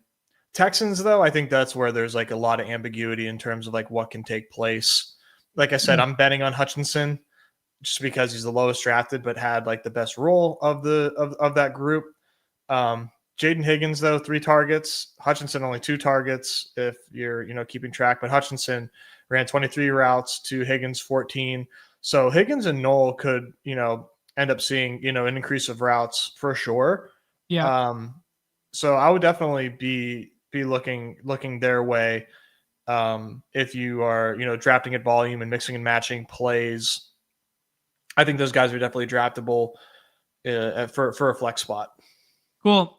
Looking at the Fantasy Life utilization report here, just kind of like echoing some of your sentiments there with the Xavier Hutchinson snaps and stuff like that. Obviously, targets per outrun a little bit worse than Higgins. Probably more design stuff for Higgins, though I don't definitively know that. But yeah, just very interesting on your Hutchinson shout there, and then very interesting on your Keenan Allen stance there, that Keenan Allen utilization score was actually higher than the guy who scored 2 touchdowns and higher than Ladd McConkey in week 1 there. So like, just if you were going strictly off, the utilization report, Keenan Allen is underdrafted relative to his ADP right now because that one looks big nice. Yeah, Chargers might be really good, but yeah, I don't think we've ever said that before, have we? Oh, I think we say it all the time. Yeah. Oh my God, I fucking have been in love with the Chargers for too long. Since I was a young boy, John, I thought the Chargers could be the team of destiny. It's just never changes. I'm going to state the obvious here just for people, but I think it's worth noting when we're talking about the tight end position. Bowers has the opportunity to separate on this slate in such a big effing way if he's 100%. We do not know if he's 100%. The knee brace, obviously, only 1 limited practice this week, which then if he, had a Q tag or if he was a late scratch or something like that, Michael Mayers would project way better than his current tight end 4. They're not a 1-for-1 replacement for one another, but like Michael Myers would probably be up there in like 2nd or 3rd place in terms of like projection on the slate if Bowers was ruled out right now. Interesting wrinkle to the slate here is Dalton Schultz actually played a little bit less last week than Cade Stover, and Cade Stover's out. So we already know that there's no Cade Stover tonight. He's going to miss some time here. So that brings in our old friend, MF and Mackey Award winner from the Cleveland Browns previously, Harrison Bryant, expected to take on a little bit more of a role there alongside Schultz. You're also seeing an uptick in Schultz's projections relative to what it would have been last week when Cade Stover was playing. Cade Otton, good UW boy, is up next there. He had a goose egg in week 1 with 3 targets. Yeah, I don't know, man. If you're not prioritizing Bowers tonight, I don't think you want to prioritize the middle tier. That's how I've been treating it. I've been scrolling and just being like, let me be the guy who hits the nuts on one of the 2 Chargers guys, or I have mixed in a stacked Harrison Bryant who's got some receiving chops that we saw back in the day in Cleveland. But I don't know, man. How you treating the tight end position? I'm kind of like everything you said, man. I think Schultz is definitely like intriguing given the pass catchers for Houston being so ambiguous, and Stover being out, Schultz definitely is intriguing. Otten, terrible week 1, but the thesis remains on our guy Cade, so I don't mind him. I'm taking Meyer or Mayer, even if Brock Bowers plays. I think Mayer's going to see the field a lot. Yep. Get some usage, so he's fun. And then you have the Chargers with Conklin and Disley. And Conklin ran 12 routes but saw more targets and had a better game from a game log perspective than Will Disley. Yeah. But Disley did run more routes. So given the fact that Disley has a lower ADP, or he's drafted less, that is to say, and ran more routes last week, I'll take the Disley bet over Conklin. But yeah, that could bite me. Yeah, I'm kind of in agreement with you there, man. Even in the preseason dress rehearsal one, we saw Disley get like 3 targets on the first drive and score a touchdown. Like, I do think that's in his bag a little bit still. Like, he's more of the inline guy than Conklin is in terms of like the blocking role. But I think Disley's like more of a complete football player. They gave him more money. Like, just hashtag follow the money on this one. And I would, like, if I'm projecting the two of them, like, one is like 4.2 and one is 3.6, right? And you're kind of like, which is which? I mean, I kind of just like the ownership leverage potential too of Disley's name simply being below Conklin's name, getting drafted a little bit less. Like, what do you think Disley's drafted tonight? Like 18%? At tight end 6? Yeah. 10%? Okay. Yeah. I mean, give me Disley at 10% tethered to some of those Herbert teams, instead of like Conklin at like 28 or whatever. Right. Yeah. That's where I'm at. Like, do I think Conklin has the better, resume as a receiver? For sure. Yeah. But just given what I saw, Disley's been with the team longer. Yeah. Gonna play the ownership angle for Disley. Okay, cool.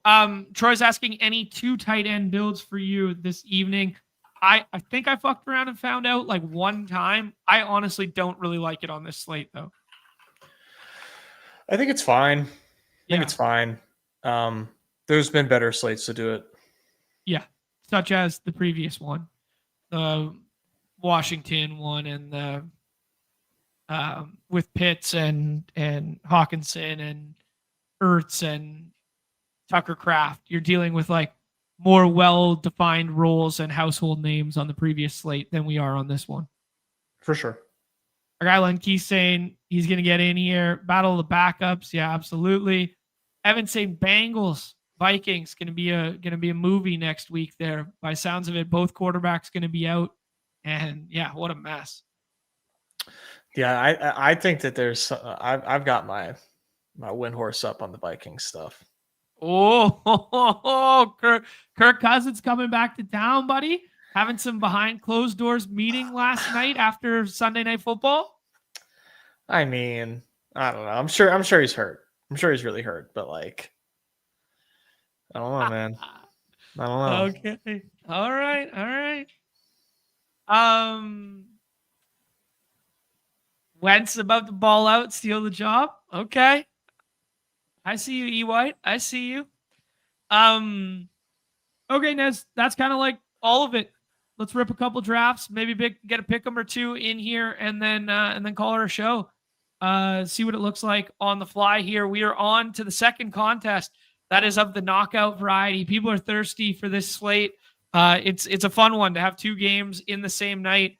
A contest that is gonna all end in the same evening is very enticing for a primetime palooza. These Monday nights set up so well for us. Yeah, this is a really fun one, man. I love that it locks and close and ends tonight. Love those quick turnaround payouts. Yeah, absolutely. J-Logs has to fade 13 from QJ in the eliminator, so he needs the pick'em hedge. He needs the Nez hedge on the pick'em models. That's good. I got you. That's good. Eliminator sweat hedge in week 2 already. When does the eliminator start paying out? I can't remember. Week 6? I can tell you in 2 seconds. Yeah, I can't remember. Top of mind. Week 6, yeah. Yeah. Pays out $31. There we go. Love it. We got Jump Free in here. He was in a bunch this morning with me. Papa AIDS and No Not Baxter. No Not Baxter. Just think of Anchorman right there. I think that's designed to, right? I think so. Nez, we get your 101 at pick 102. I think you want to select it. Yeah.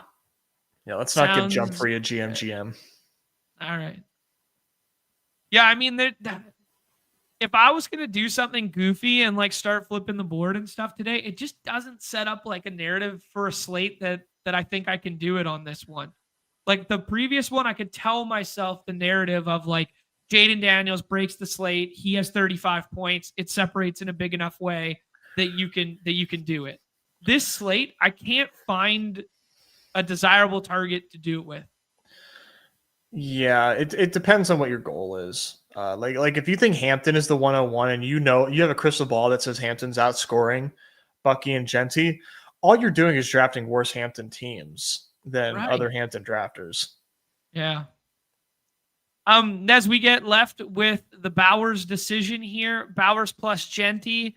You also like Jacoby more than Igbuka. We could do that. Who do you like? I kind of like Jacoby, bro, but Bowers is a great pick too. All right, well, let's try it then. Let's do Jacoby here. If you were team Jacoby over Brock Bowers, I don't think it would surprise anybody if Jacoby had 10 targets tonight and a score like 85-1 or something like that, and Bowers only played 65% of snaps. Igbuka comes back to us. Keenan Allen goes over top of him in this one. That's kind of a fun little way to flip the board there because nobody really lets Igbuka kind of fall. I view Igbuka as a line in the sand. Do you? Yeah, I think Igbuka's the pick here. Okay. Yeah, I think there's definitely some creative ways for him to win if Stingley goes, on an island, against Evans, that they could do some Puka-like, utilization of him. But that's an assumption of rational coaching as well. So we'll see. Yeah, I'm not sweating the Stingley stuff. Okay. They're going to find ways to get Evans the ball. They have to. Yeah. I mean, he's just a pure touchdown scorer. Mm-hmm. Our guy Graham joins up here. What's up, Graham? Welcome back, my friend. Welcome back. Matt saying that the Badge Bros Brawl was his favorite contest. His teams are looking nice. Good luck, Matt. Those best ball, man. Those advancements are going to be sweaty because it's a pretty easy path to get to the finals, and we've got 100K up top in that best ball tournament, man. Ooh. I'm keeping a close eye on those. Yep. I haven't tapped in on all my best ball stuff just yet. Yeah, there's a lot, but gonna give it a little bit here. Schultz goes there, and so does QJ. We could prioritize Kate Otten here. We could also stack up Baker with Igbuka. That would make sense. What do you like, dude?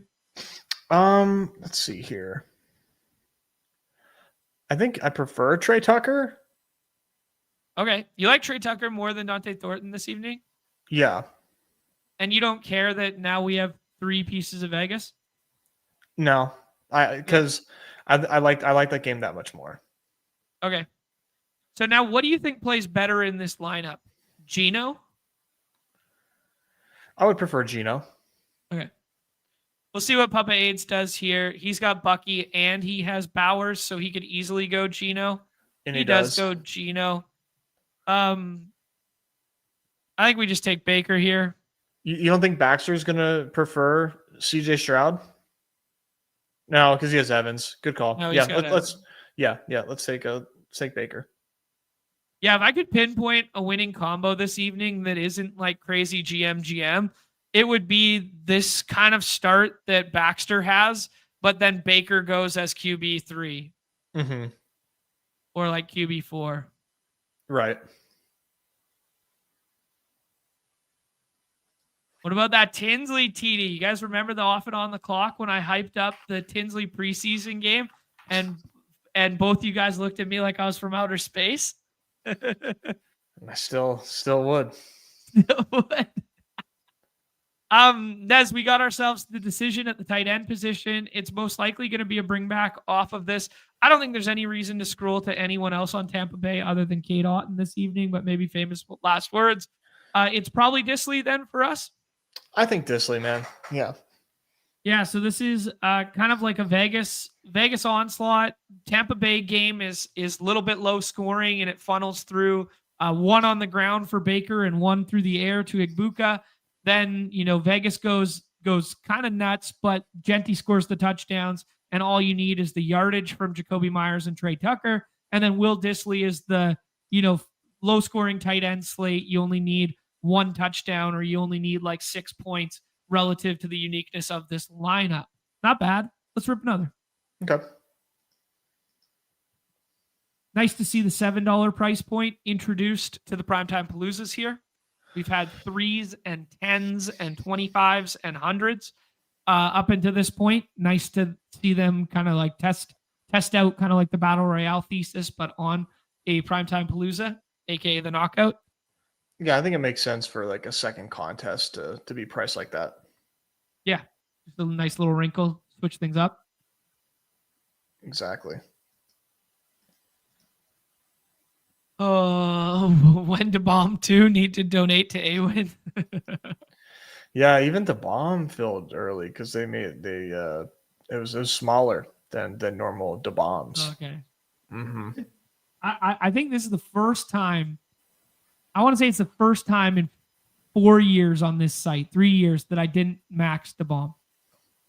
Because John, it filled before Thursday. It filled before Sunday morning.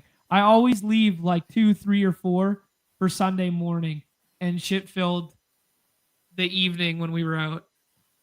Nez, are we taking Genty over Bucky? You're sticking to your guns here? Yeah, man. If you want to join the team. All right, let's join the hashtag team. Let's see what happens. All right, so the McConkey over Hampton is definitely interesting. This fucking community, baby. Let's go, man.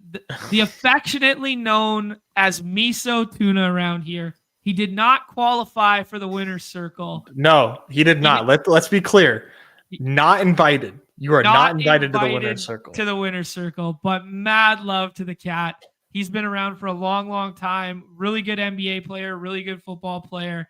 And he took down $1 million on the redacted site yesterday. Truly, that doesn't even sound real, man. Truly fucking incredible. $1 million, a beautiful lineup. Man, love it. Comes out here, gifts 50 Badge Bros memberships. Mad love. That is beyond generous, my friend. Thank you so much. So cool. Thank you. Yeah, very much unnecessary, but thank you, dude, and congrats once again. Nez, we could do Bowers and definitely Igbuka, Bowers. Definitely Bowers. We could play game stack and pull up Keenan Allen to this side of the board. I would do Keenan. Do it. Let's do it. Trust your takes, man. Utilization score was huge. You think Igbuka was a little bit of a touchdown merchant in week 1? Let's go ahead, play game stack on this side of the board here and see if we can get one of the quarterbacks to come back to us.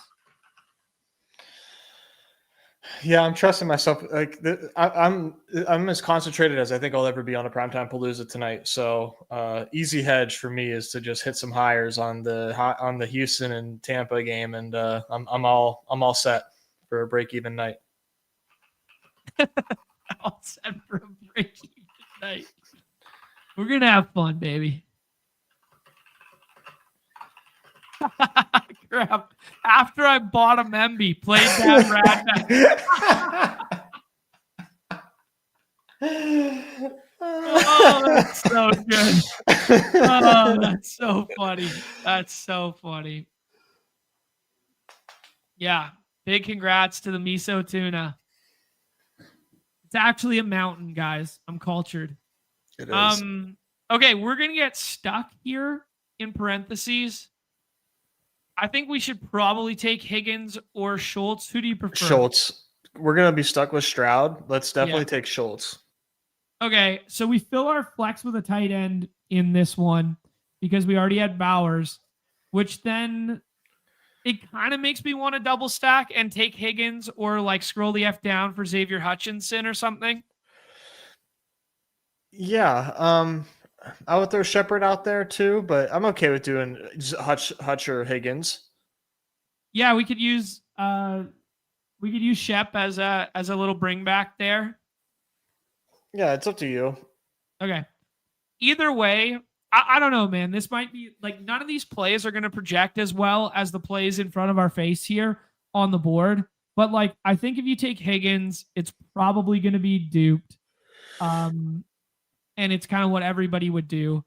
Then if you take one of the Vegas guys, like that's a lot of fantasy points to ask for from 3 Vegas guys and then not having Geno. But maybe that's a flawed hand builder mantra comparative to like the way in which fantasy points are actually scored. Yeah, I mean, I don't have like a good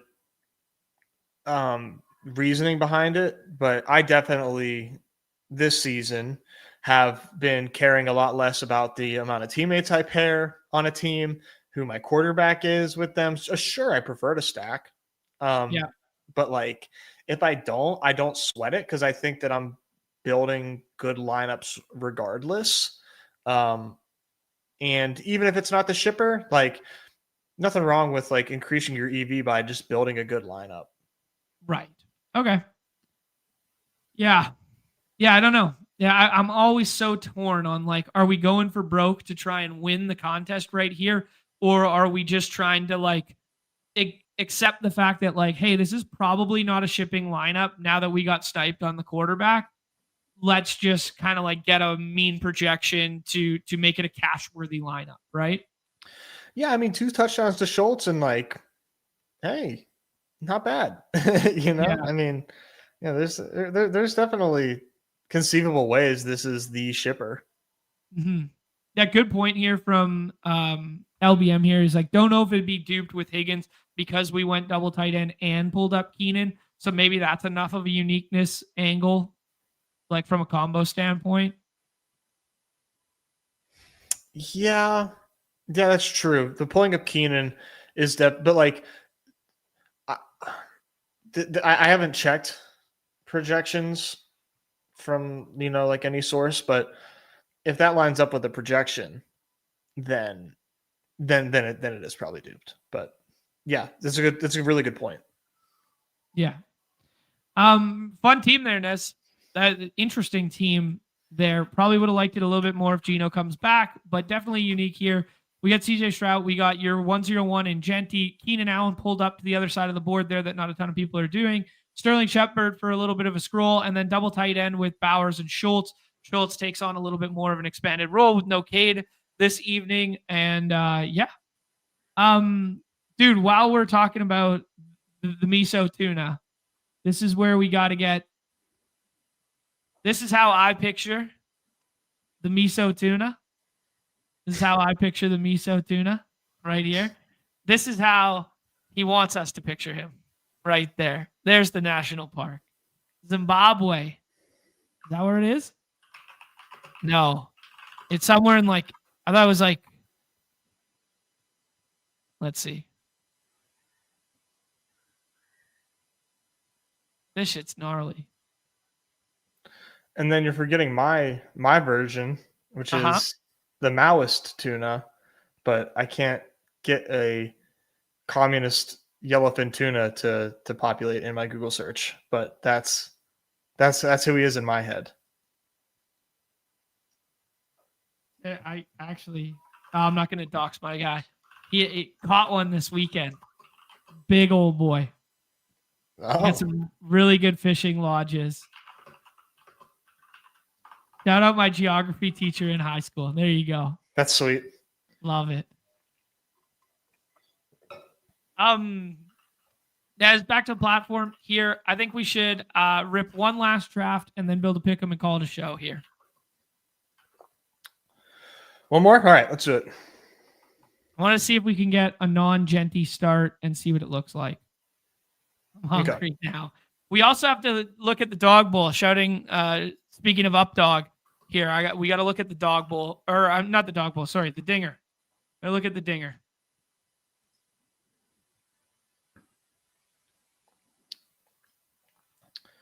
Man, so given what we saw from JJ McCarthy, what do you think this is like Carson Wentz do to these skill players of Minnesota? Like, are you downgrading them? No, Yeah.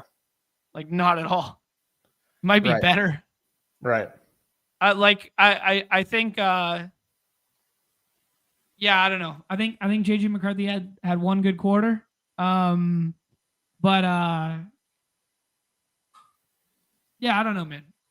Carson Wentz, KOC has done it with worse, you know?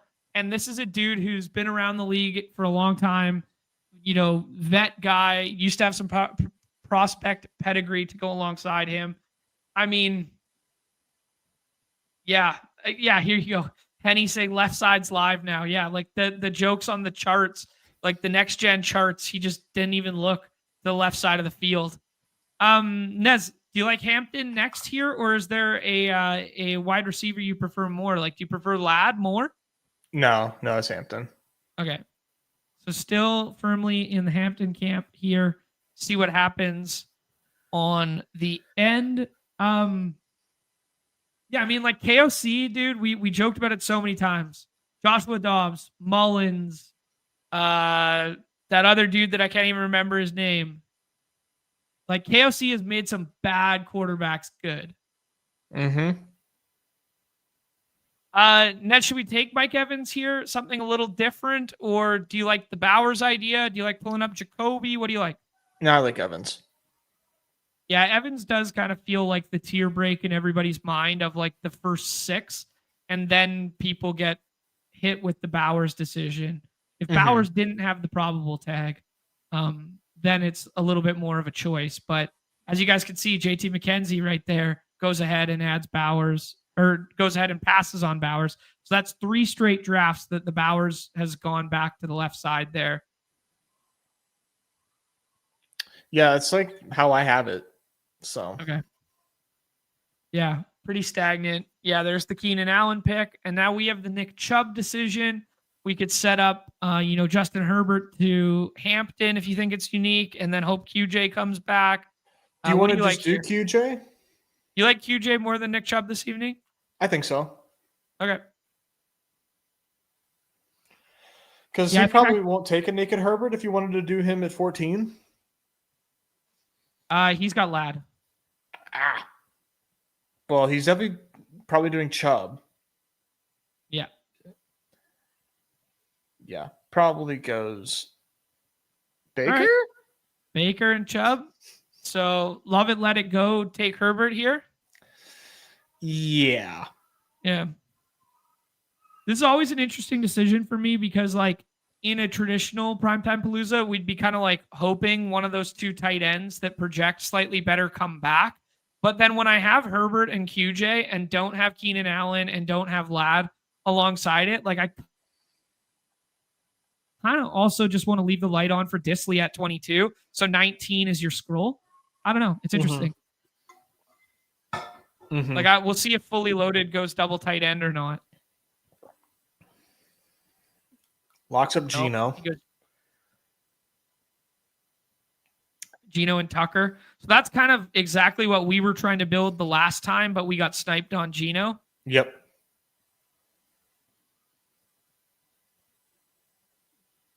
And then, yeah, JT McKenzie goes projection darling, double tight end there. So now we're left with Thornton, or we could scroll for somebody here. We could do Michael Mayer. Yeah, you like Mayer more than adding like Disley to this? Yeah, we've got 2 Chargers pieces. I think Mayer is pretty interesting. Get another piece of that game. Okay. Yeah, like it's kind of, I think, a better version of the Conklin or Disley bet in terms of like projection. You know, like it's a tight end too, but I think he projects better than both those guys. Okay, cool. As opposed to like stacking to stack, you know? Sure. Yeah. No. Yeah, it's definitely a good point. Yeah, my mind is peanut-sized brain as it goes to like, hey, how do I just onslaught the Chargers now? So we could do Conklin here. I think I'd rather do Rachaad White. Okay. I think, yeah, I don't know. I would suggest Thornton or Rachaad White, and I think I'd probably rather do Rachaad White. Okay, that's cool.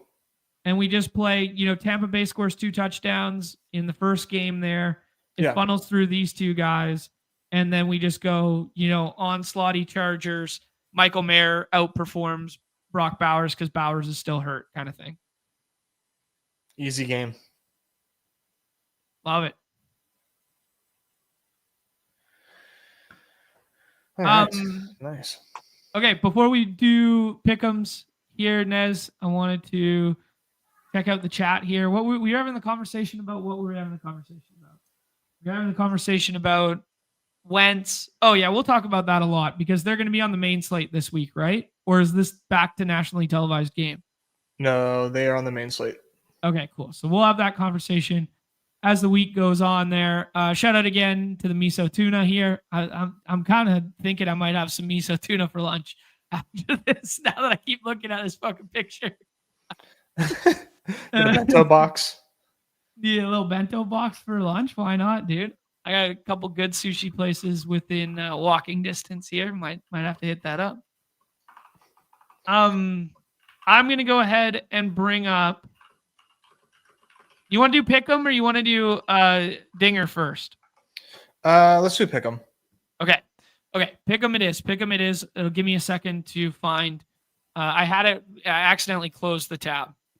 Okay, Nez, where have you been living in the pick'em lobbies? I will run the S words on unabated as well here and see what's going on with their pick'em stuff.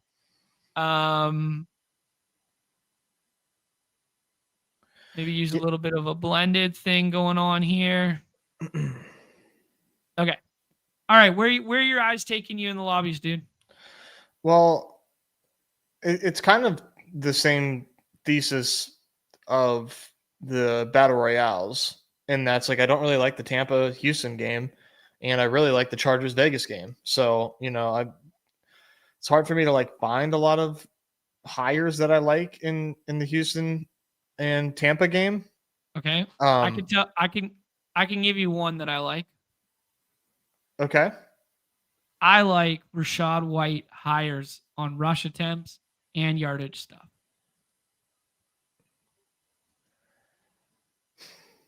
Yeah, you're definitely playing it before you see it. Yeah. What's your favorite? Rush attempts were getting dinged. I kind of just want to hit the rush yard.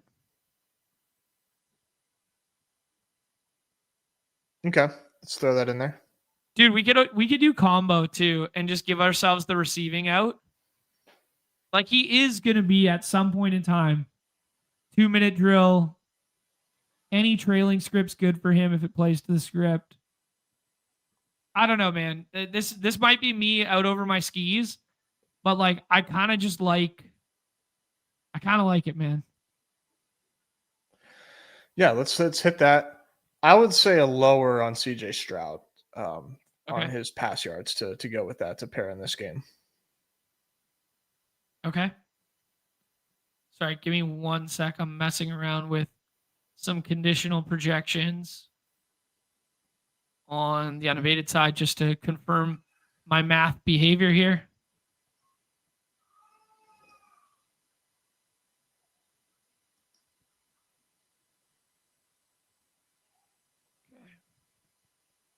One of the set of the projections really likes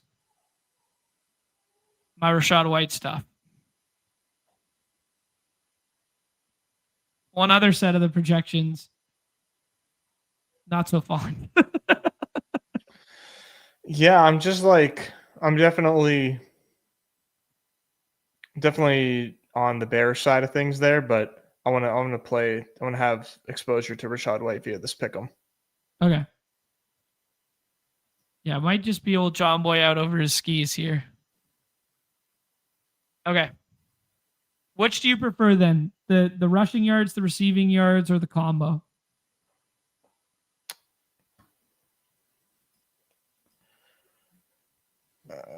Probably rush. Okay. Rushing yards for Rachaad White. CJ on the lower passing yards. Yeah, 231. Yeah. Okay.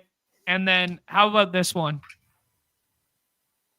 This one's another one of the unabated with certain sets of projections. Obviously, the inputs, drive the model there.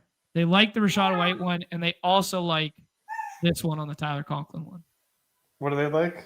A little bit of a lower on the receiving yards. That kind of goes in line with what we were saying. Yeah. Nothing in the box. 100 USD. Let's roll. Sounds like a Mello likes it too. He just barged in here with his mom. She threw him, put him on the floor, acting like he was walking in here. It was very cute. 4.5 on the longest catch. That one feels for Rachaad good White. too. Yeah. Yeah. Longest is wild. That's kind of a fun one. That is really low. We got to do some sliders. Okay. MGM hate Derrick Henry. Guys, I want to hit on this for 2 seconds in the chat. You guys also all saw Spike on the show last week. And then, he's big BR champion. And then he fires, 95 in the Dawg Bowl this week, 150 in the Battle Royales, and then takes an L this week. Just the ebbs and flows of these games, man. This is what the community's here for. Keep us all level-headed, keep us grounded. Unfortunate to take an L after a big winning weekend there, but that's the nature of playing GPBs, right? And that's just these are the growing pains we have to get accustomed to when we are playing frequently for decent sums of money, right? Yeah, it's tough. You're gonna have those ebbs and flows, like John said. So, just turn the page, and if you got to reel back, reel back. It's no big deal. Yep, exactly. Roll it back to what you feel comfortable doing. Absolutely. Okay, Nez. What else you thinking for by way of the slides here? Genty. And I want to do Genty receiving yards. Okay. Nothing crazy here. I just want to take Genty to 30. Okay. Nothing too crazy. I just think he can be have. That's the thing everybody says. He can have a decent involvement in the pass game. 2 receptions for 2 yards is not going to, move the needle at all. But I think this game could be pretty exciting, pretty fast paced. So I just want to take Genty up to 30 receiving yards and go from here. Okay. I like it. Scroll that one up to 29.5. Get yourself a nice little multiplier of a 1.5x there. Best ball on call. There we go. Give us the thumbs up, reminding everybody. Appreciate you, my friend. Yeah, we got 350 odd of us in here. And then the other slider I want to do, this would just be like a pick 2 for me on this one, would be Keenan Allen higher 6.5 receptions. Ooh, that's fun, dude. I like what you're cooking here. Nez is selling me this pen with these 2. Yeah. Nice little multiplier. Let's do it. Yeah, just a nice, reasonable slide. Love it.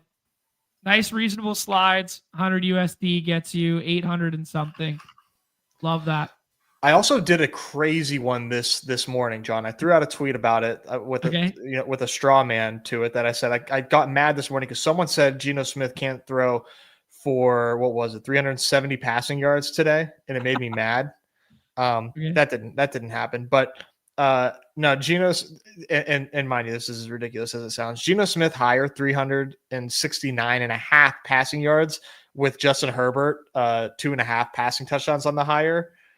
I mean, do you want? I mean, what happened to having fun in this world, right? Who says boys can't have a little fun? All right, I think the unit size might be coming down for this one. But, I think that would be. Hey, what was the number? As high as it can go. Oh my God! Oh no! They stopped me. Yeah, 369.5 is the highest I could go for a minute. They're introducing 369. 369 40x. Oh my goodness. All right. This is the ultimate shootout, back and forth. Everyone airs it out. This is Not why we're going to stay financial up late advice. tonight. You don't have Yeah. to stay up, right? This is just like a nice evening for you. But for us in the Midwest and the East Coast, man, we're staying up late. Let's make it worth our while. Let's chase some points deep into the evening. Beautiful. Okay, I am going to open up the Discord here to find the screenshot because your boy was unable to make a back-to-back-to-back Dinger finals there. He got froze out this year. Let me get the leaderboard up here. Really wanted to hit on this. We'll go a deeper dive on it. I think tomorrow, definitely in consideration that we're going to be doing a bunch of baseball. Tomorrow, Nez, maybe some pennant stuff. Also got some hockey stuff I'm trying to line up this week for my puck guys. Get fake moods on here and walk through the Best Puck Classic. So those are. Oh, hold on a sec. Crazy sneeze. How does that not happen to people on air more frequently in the biz here? Hit it with the big sneeze. Yeah, but so we'll do kind of more of a deep dive, breaking down the Dinger winners, some of the top lineups, some of that stuff, and we're going to do some puck. We've kind of allotted Tuesday to be our multi-sport draft league spot these days because we're doing so much of the football stuff with the isolated primetime Palooza slates, the main slate breakdown, often on the clock on Fridays there. So I think tomorrow's not going to be puck because it didn't work for Moody and it's short notice for him now. We're going to either pre-record something and make it members only first and then go live to everybody, or we're going to do something of that variety. I think tomorrow, Nez, what do you think? Pennant and daily baseball slate, something like that? Yeah. Tuesday should be a decent baseball slate. Post PTP. Yeah, I think that makes a lot of sense. I got to do some pennant homework for sure because your boy, love baseball season, just couldn't be more tapped out. So I need to tap back in to baseball and come ready tomorrow. Yeah, you and I both, my friend. Get back in there for another monster Tuesday slate there. Got to shout out the Hounds, man. The Hounds 184 takes down the Dinger here. I will give it a couple zooms there so we can go up and down the lineup. Sorry, only working off of screenshots, as I said previously. Yeah, man, Brian Wu had a monster start over the weekend there. Seattle was incredible. 2 starts in the finals. Ranger Suarez, great scroll the F down, or not scroll the F down, but great value pick there. Chris Sale came back with a vengeance. Christopher Sanchez was a guy we were hyped on. Shout out to Sandy Alcantara, who finds his way onto the winner there. Spencer Schwellenbach, who hasn't pitched basically all year, is somehow on the winner, but nice, beautiful staff here. Really capped off by the Mariners this weekend, just beating the shit out of the Angels for their 8th straight win and striking out $1 million over the weekend. 100 dimes here. Nez's boy, Yanyer Diaz, finds his way onto this one. Let's go. TJ Abrams. Jake Cronenworth, who was one of my favorite scrolls, finds his way onto this one. A Cal Raleigh stack with Julio Rodriguez.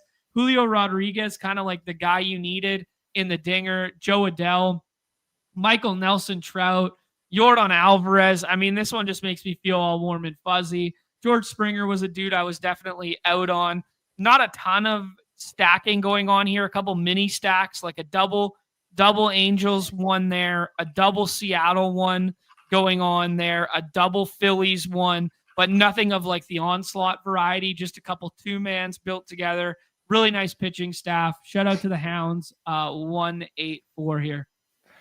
I mean, it's just incredible, dude. This happens every year. Julio Rodriguez turns it on for the Dinger playoffs. We were joking in the 7th inning stretch that he's a second half guy. And yeah.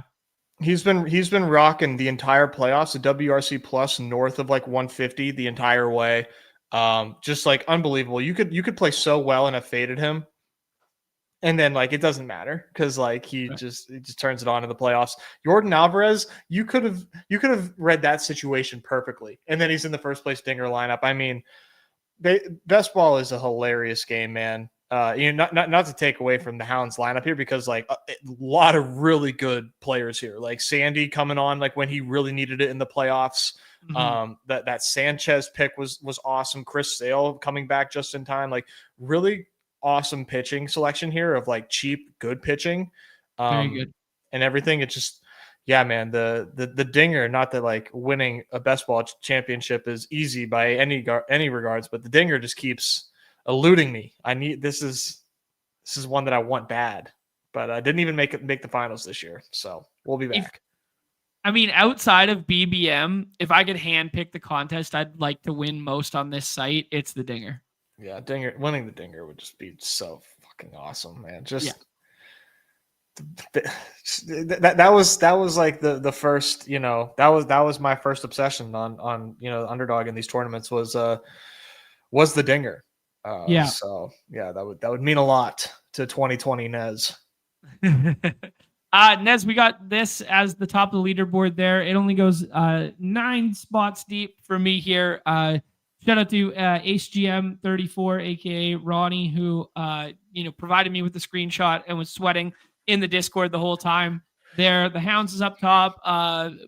Bowtown up next. Jordan, Bad Beat, and then our guy Updog, who's hanging out in the chat and hanging out all the time. I think this is another directionally accurate for Updog, where he's had a top 10 in a best ball season long contest there. I know he's had some really good sweats in the past there, so he was leading for a little bit too there. So love it. Good win for our guy Updog. Ankle Taker, and then What's All This Then in 7th place there. We'll kind of do a little bit of a deeper dive here. We got a bunch of the lineups in the Discord there. If you guys were not in the finals, you can go check them out in the baseball thread of the Discord. Our guy Updog, not necessary, but mad love, my friend, rolling through with 5 gifted memberships. Mad love. I think that brings us to a clean 100 on the day. It does. So that was very well timed, very well done by our guy. Thank you, Updog. As always, it's never necessary to do these things, but it's always appreciated. We love you guys, love the community. Yeah, good stuff, dude. Love it, man. Appreciate you so much. There. One final shout out as we go out the door here. So many winners in this community. Love to see it. Some organic love for the masterclass there. Some new content has been added to the masterclass. More stuff to come. So guys, if you want to check that out, underdogmasterclass.com. There's also a link in the bio below to the beautiful unabated platform. We're going to be using them more and more as NBA season comes around there. Going to be our home for NBA, and love that so much. I just got to give last shout outs here, Nez, to where's the thingy, to everyone who dropped off some membies today here, dude. Shout out to Jeff, joined the program there. Great guest. Can't wait to meet him in Kansas City, dropping off 20. Evan with the big win drops off 5. Justin drops off $5 at our door there. ADD takes down the Dawg Bowl seat as well there, drops 20 off at our door. Graham was unlucky, but he takes one down there. 2, the miso tuna, man, $1 million winner, not a winner circle participant though, unfortunate for him, but 50 Bash Bros memberships, truly amazing. Thank you so much for that. And then Updog drops off 5 at the door. We're going to make good on those memberships as the week goes on here. Best of luck to everybody in the Monday Night Football streets. Best of luck with some of those pick 'ems there. And any parting words for the people, Nez? No, good luck tonight. Enjoy the Monday Night doubleheader, and we'll see you tomorrow, guys. Thanks for hanging out. Appreciate you. Sounds good. Same time tomorrow. Actually, I got to talk to Nez for a half second. Most likely same time tomorrow, maybe a couple minutes early just because of one other thing. But keep your ear to the street there. I'll get it up nice and early for everybody. All right, everybody's favorite time of the show, the end. Peace.